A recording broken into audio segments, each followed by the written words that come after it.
risk. Here's another video, and this video's focus will be talking about how my war against Crystal is progressing. There have been some changes in the game's diplomacy scene. I'll just briefly mention Bird seems to have switched sides, and now they've joined the Fascist and Cyborg alliance. This causes two major factions to exist now, the Robot Federation Privateer versus Cyborg Fascist and Bird. While I am more strongly siding with Fed right now, mostly because Robot is helping me a lot here with laying minefields against Crystal. The reality of the situation is that I'm still kind of fence-sitting, and my overall strategy is to try to expand here on the west, get more planets for myself, while on the other side trying to maintain a balance of power so that no other team or no other player gets too strong and controls too many planets. Right now, the top three players for planet count is Federation, Fascist, and me, Lizard. So I'm guessing that the final showdown will probably be between us three. As I said, I'm still kind of sitting on the fence, but I am leaning more closely towards Federation right now. Anyway, I'm going to talk about crystals now. So I've been at war with crystals for a few turns now. I'm on turn 52 right now.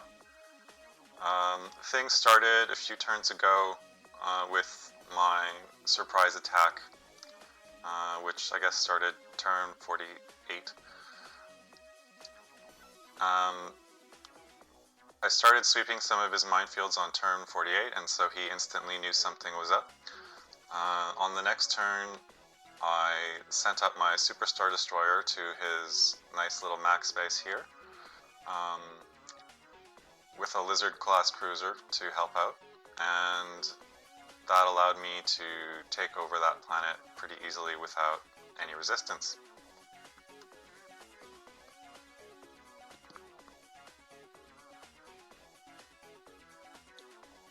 So another thing that I did on the first turn of my ambush is that I gave Robot an LCC and had him go deep into Crystal space and lay a big minefield right here near Crystal's homeworld. Lizard is in the yellow color here, and that I think was very important. Counter mining is very important against Crystal, so you really want to make sure that you can play their game sort of. His webs make it so that I move very slowly. It's hard to maneuver and reinforce my ships. So laying a minefield, especially this very large minefield that he'll have trouble sweeping, is very important for me to level the playing field. Robot reported that 2 LDSFs got hit and one of them was destroyed from this initial minefield. So that's a pretty happy outcome. Now, I'm also attacking him in the center here, where he has lots of planets, and I had some pretty good success with that. As you can see, he has an Emerald here, escorting a Merlin and a fuel carrier. I was able to get some surprise attacks in, and I also laid this minefield just the other turn, and very fortunately it destroyed both the fuel carrier and the Emerald, leaving only the Merlin. So he doesn't have any more warships here really. I think he has an Opal or a Sky Garnet, but basically I've won this area pretty quickly because he only had that one Emerald guarding. And then he has another Emerald up here that he seems to be retreating from. So my next target probably is going to be to try to take these 3 planets up here, and then maybe I can start harassing him a little bit from the east. I am wary, however, of sending small groups alone into Crystal space. There's always a chance that they can get caught. These lizards have heavy phasers, so they're a lot better suited to being on their own, but you never know. Emeralds can lay some pretty large minefields, so you don't want to get trapped. With that said, I knew that I would risk getting trapped with some ships, and this little lizard up here looks like one of them. I built it pretty early in the game.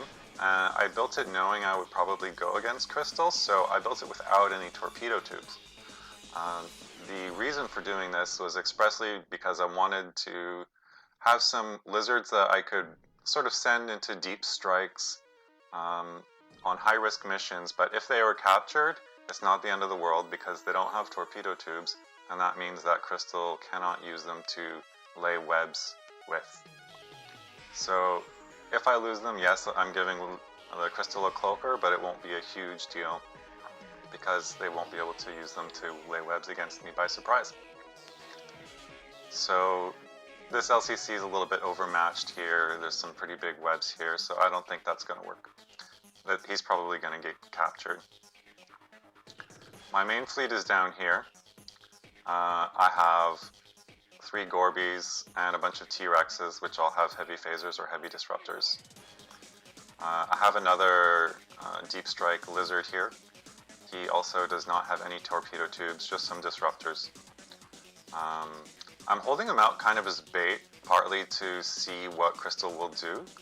I have a feeling that Crystal's going to think, oh, Psydev screwed up, he left a Lizard class cruiser all alone, and maybe that will prompt him to spend a lot of mega credits on laying webs, when in fact the prize that he's going to get is not what he thinks. It's going to be a Lizard class cruiser without torpedo tubes.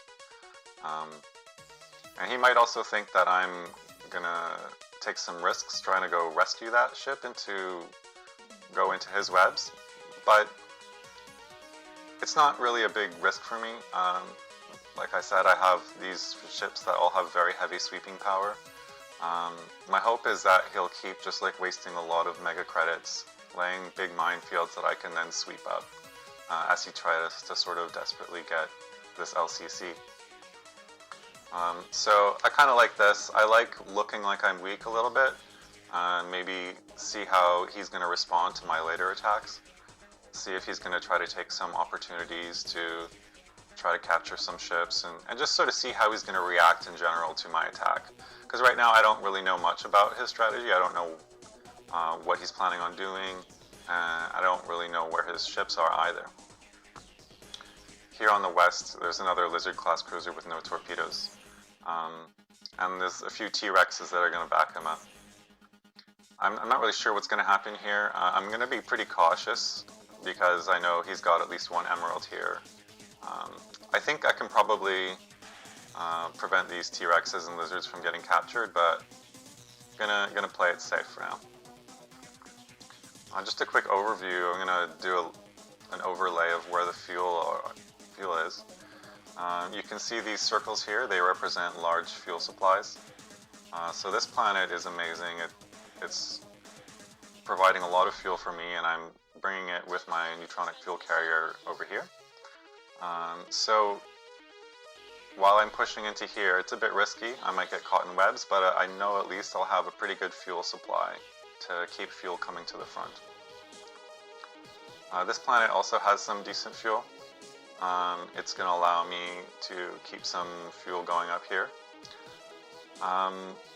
But it's not quite as much as I would like, so I'm thinking I'm going to have to probably bring up some of those Cobals from down south that I have to try to keep fuel stocks up.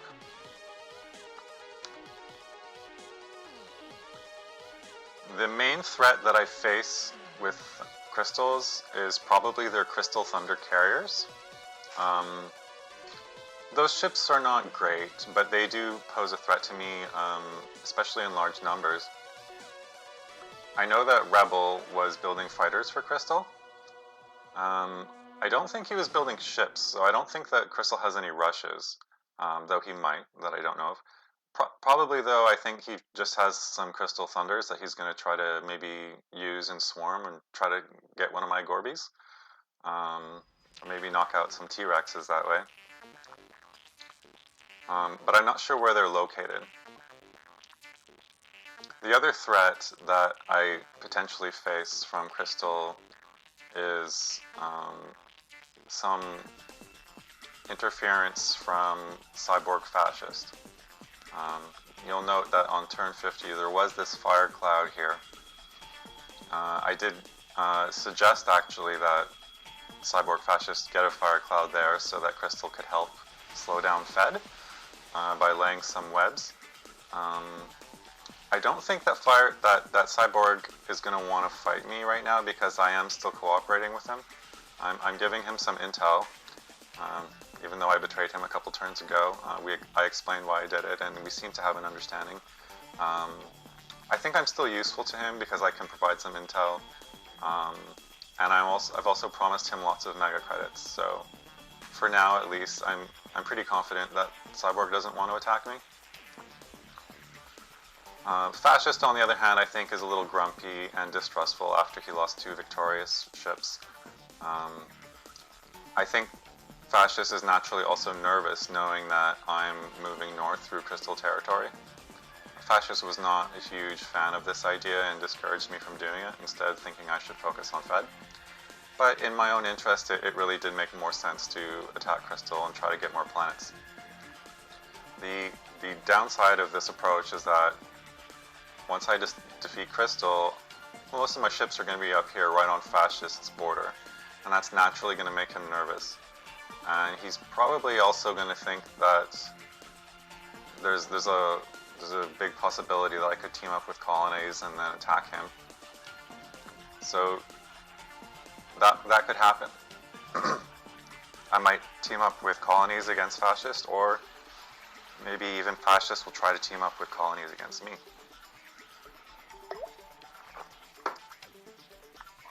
In terms of ships, I think the biggest risk that I might face is that maybe Cyborg decided to trade a biocide to Crystal, and then in exchange for web laying against Fed.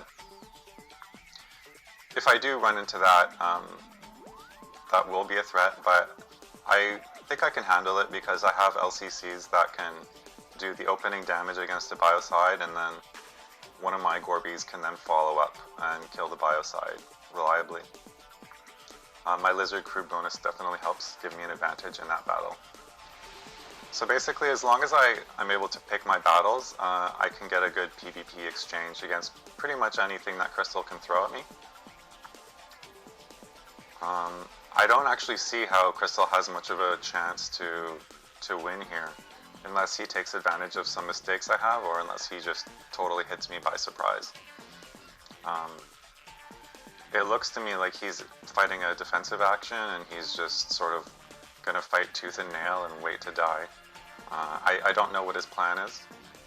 I hope I don't run into some nasty plan of surprise that I didn't expect, but in general, it doesn't seem like there's that much he can throw at me. I do still want to be cautious though, because you never know what to expect with Crystal. And there's really no room for mistakes when you're walking into webs. So my strategy right now, I'm trying to keep these ships all together and have all of their sweeping power combined in one location, and make it harder for him to intercept me with a fleet of carriers. I am sending this Lizard-class cruiser up. This one also doesn't have torpedoes, and it's towing this Gorby up here towards the Loam Lizard. I think my strategy will be some kind of hopscotch, where I try to get deep into his webs, try to start sweeping them, and then on the next turn bring up this main fleet to catch up to wherever they're going, and then slowly bring my sweepers up, just steadily northward. Another option is I might try to go to the right here a little bit, where it might be less defended. This might be a better vantage point to start sweeping anything that he lays from here. I really do want to figure out what's on this planet, because if there's a big fleet of ships there, then I want to know about that, and hopefully I can start towing his ships out one by one to get killed by my Gorbies. It's a little bit risky moving up here, but I'm willing to take that risk right now because while this Gorby is important to me, it only has disruptors, so it's not crucial to my minesweeping ability. What I'm most afraid of is getting unexpectedly attacked and then losing some of these T-Rexes with the heavy phasers, or these Gorbies that all have heavy disruptors. If I lose one of those, it really could be bad news, because the one thing I can't afford to lose against the Crystal player is my minesweeping power. So I am taking a bit of a risk by moving this Gorby straight up here. I am kind of hoping to rescue this lizard, and I'm not terribly concerned about what might happen with this Gorby. Like, even if I do lose it against a couple of his Crystal Thunders, it's sort of not the end of the world. But I am thinking maybe as an alternative, I could send my main fleet up here to the east in the hopes that he's not keeping his fleet there, and that once I'm there, it will be a little bit easier to drain his money by sweeping.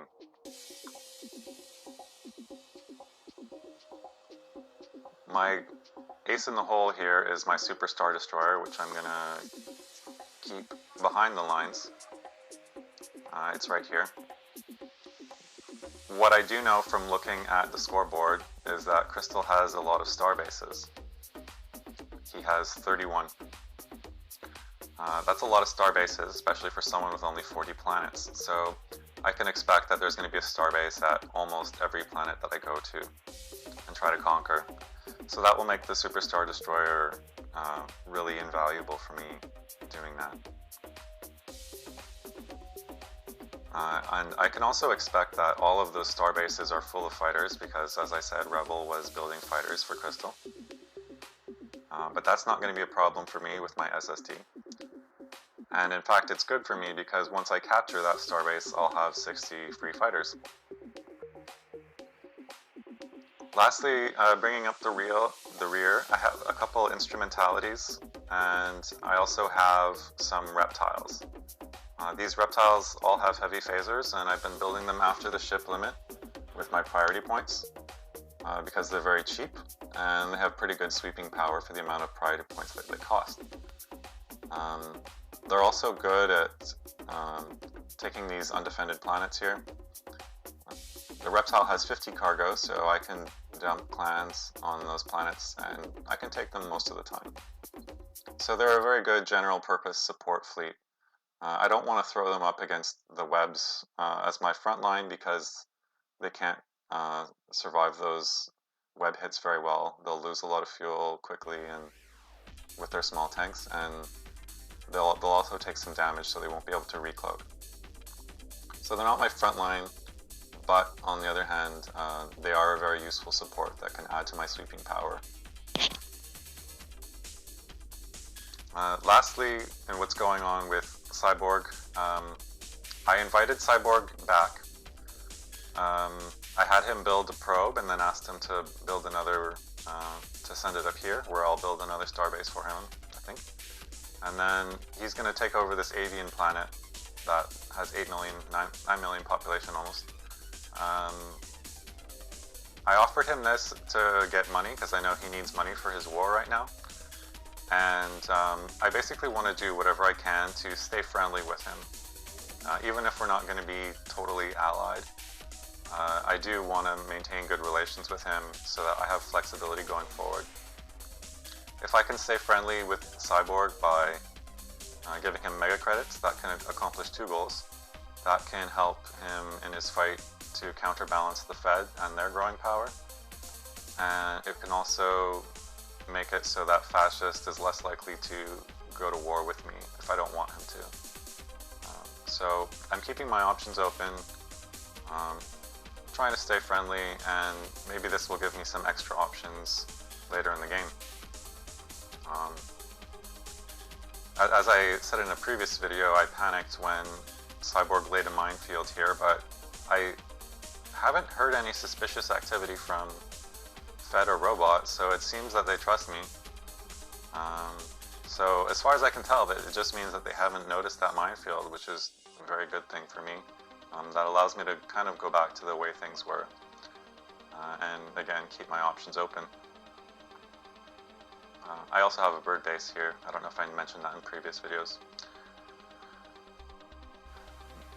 So what this cyborg base can do for me is, once I'm done with Crystal, I'll have all of my Gorbies and so forth up here, but of course that makes it so that the natural next target is Fascist.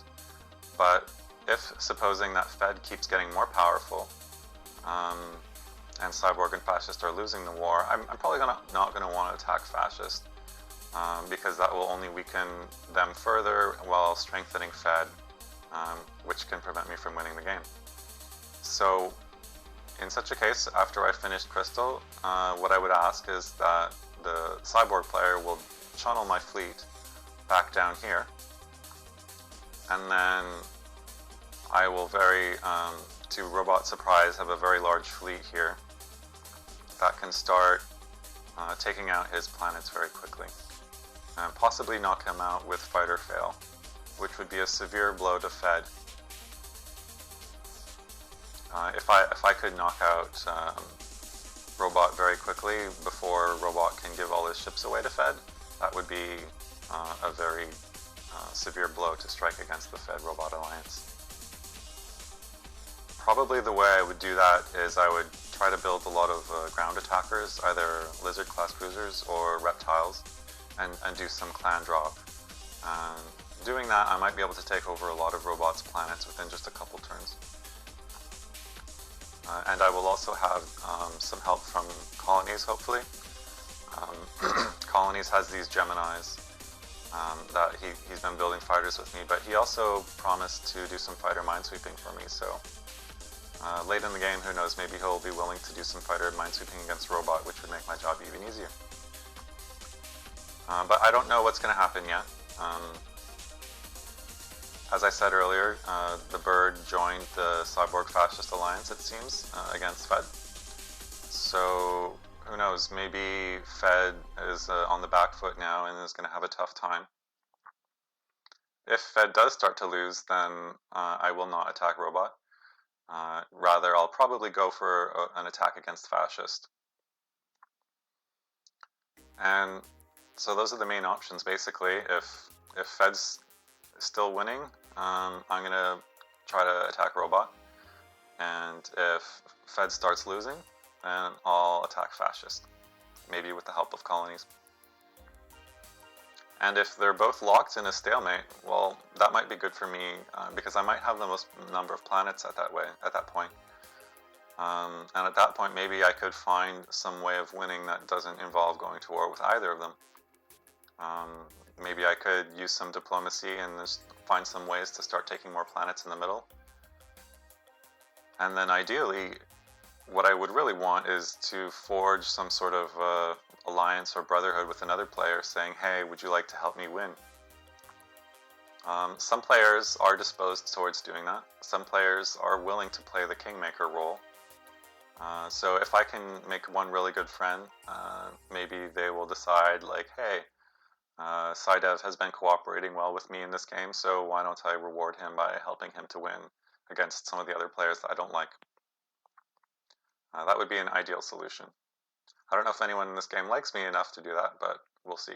There might be a couple of players who are willing to cooperate in that way that I've gotten along with well and consistently through this game.